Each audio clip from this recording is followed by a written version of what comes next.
Greetings to all lovers of mystery and secrets. The Black Sea is one of the most mysterious seas in the world because very little is known about its history. In all the atlases, it is stated that the average depth of the Black Sea is 1,300 meters. Perhaps, from the surface to the bottom of its abyss, this is indeed the case. But what we commonly consider as the sea has a depth several times less, about 100 meters. So, what lies below? Below, a lifeless and deadly poisonous abyss lurks. Who really dug the Black Sea, and why does it lack the usual seabed? Let's delve into it. The Black Sea is unique because it is the only sea in the world without a solid bottom. This is because the entire seabed of the Black Sea is covered in hydrogen sulfide. Hydrogen sulfide, for those who don't know, is once living organic matter that has decomposed. In other words, it was once living organisms that, for unknown reasons, sank beneath the water. But where could hydrogen sulfide in the Black Sea come from in the first place? Other seas don't have it. Yet, the Black Sea has it, and in large quantities. This sea holds many mysteries and enigmas. When people visit it, they rarely think about its origin and what it conceals. One of the most common questions asked in childhood is, why is it called the Black Sea? It turns out that before it was officially named the Black Sea, it had other names. Throughout history, the sea's name changed many times: Pontus, Russian, then it was renamed as Sumerian, Scythian, Blue, and even Holy. It had many names, each connected to historical or mystical events. Nevertheless, why did it become the Black Sea? To this day, no one can provide an exact answer, but there are several reasons. The first suggests that it was named the Black Sea because of a peculiar property. When any metal is submerged into its waters, it turns black. It's hard to believe, but it's true. The second reason is the unique navigation challenges in this sea. Mariners inexplicably encounter numerous difficulties when crossing its waters. Local sailors even gave it a sinister name, the Sea of Dead Depths. Because of the high concentration of hydrogen sulfide in the water, not only do metallic objects turn black, but also, life is practically absent below 100 meters. By the way, regarding life in this sea, there's very little of it. The fauna of the Black Sea is much poorer compared to its origin, the Mediterranean Sea. For comparison, the Black Sea is home to only about 2,500 animal species, while the Mediterranean hosts around 9,000. That's nearly 4 times as many. In particular, there are no sea stars, sea urchins, octopuses, and corals here. The paucity of fauna is largely explained by the catastrophe that created such a vast amount of hydrogen sulfide. But what kind of catastrophe was it? We'll find out at the end of the video. Below 150 to 200 meters from the surface, there's no life. The hydrogen sulfide content is so high that only a few species of anaerobic sulfate-reducing bacteria survive, and their byproduct is hydrogen sulfide. In other words, about 88% of the sea is effectively lifeless. There are no sharks here either, they simply cannot survive. Only a small species of Black Sea dogfish. According to one theory, the Black Sea's formation was linked to the massive death of freshwater inhabitants of the former Black Sea lake that once existed here. This led to the accumulation of hydrogen sulfide and methane on the sea floor.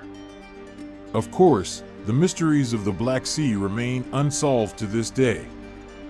In the past, the Black Sea was freshwater. It was a massive water lake, which was later diluted with seawater that flowed in from the Adriatic and Mediterranean seas through the Bosporus Strait. This explains why the Black Sea is practically low salinity, with only about 17%, while the ocean has a salinity of about 35%. fresh water simply mixed with salt water. Recently, one of the marine archaeologists found evidence confirming this hypothesis. Using autonomous deep-sea equipment, an expedition was able to discover an ancient shoreline and even the remains of residential buildings at a depth of 120 meters, which supports the theory of coastal flooding. In addition, legends and folklore of the people inhabiting this region often mention a great flood, which you may have heard of. As I see it, our current civilization is just a shadow of the past. Our history holds more secrets than we know, and our ancestors respected traditions that we have forgotten today.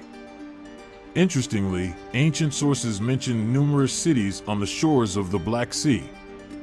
Their locations are quite accurately described.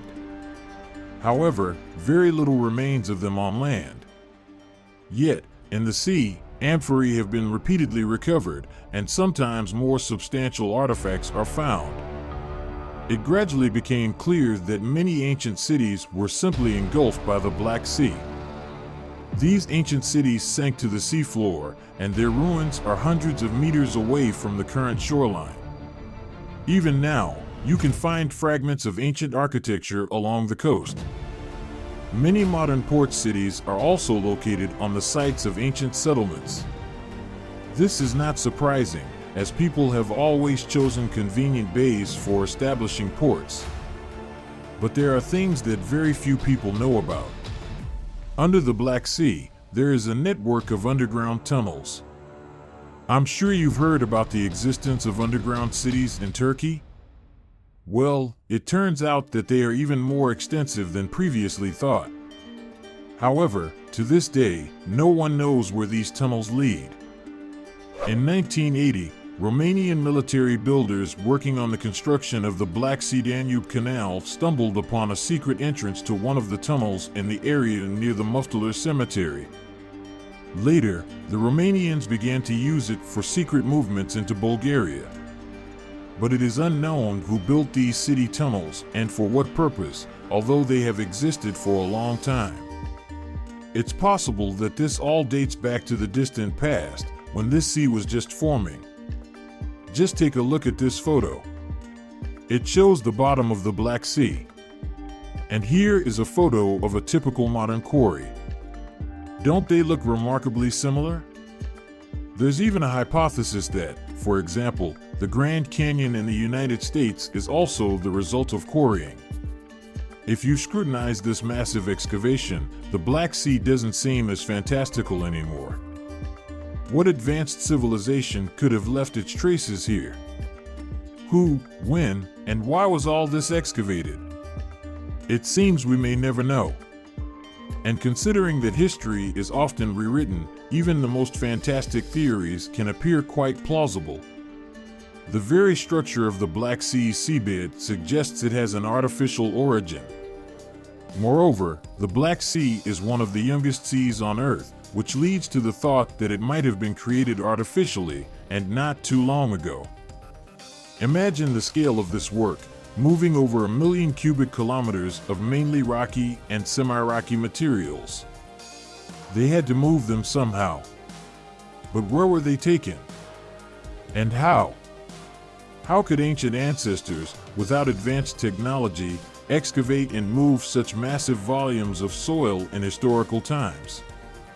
Especially since it would have required a number of people comparable, at the very least, to the population of China. According to official records, the total human population on Earth 5,000 years ago was only 4 million people. This is simply inexplicable. Or maybe people didn't dig anything at all, they just adapted a huge natural depression for agricultural purposes. For example, in mountainous regions of Asia, the local population still creates terraces for cultivation. The history of the Black Sea is far older and more extensive than what we are told. After all, it served as a natural waterway for many civilizations for thousands of years. Then something happened, and a vast amount of water and hydrogen sulfide suddenly appeared from somewhere. The Black Sea deluge, obviously, led to massive migrations of peoples. The theory of the Black Sea deluge logically explains the origin of hydrogen sulfide. According to this theory, several thousand years ago, the salty waters of the Mediterranean Sea broke through at the Bosporus, creating a massive waterfall. This waterfall brought a huge volume of water every day, many times more than the modern Niagara Falls. The arrival of massive amounts of salt water caused the extinction of all freshwater inhabitants of the once freshwater lake, and the sea's level rose by about 140 meters. This is how the coastline advanced by tens of kilometers. More than 150,000 square kilometers were submerged. According to one of the theories, the rapid extinction of freshwater fauna led to the uninhabitability of deep waters filled with hydrogen sulfide. If the Black Sea deluge was indeed a reality, it must have been a catastrophic event of monumental proportions. Just imagine how many cities and people it could have swept into the depths of the Black Sea. The Black Sea remains largely unexplored to this day. And who knows, perhaps it will soon reveal its secrets to us. That's the end of this video. Share it with your friends so they can also learn the truth about the Black Sea. Subscribe to the channel to not miss anything. Thank you for your attention, and see you in future videos.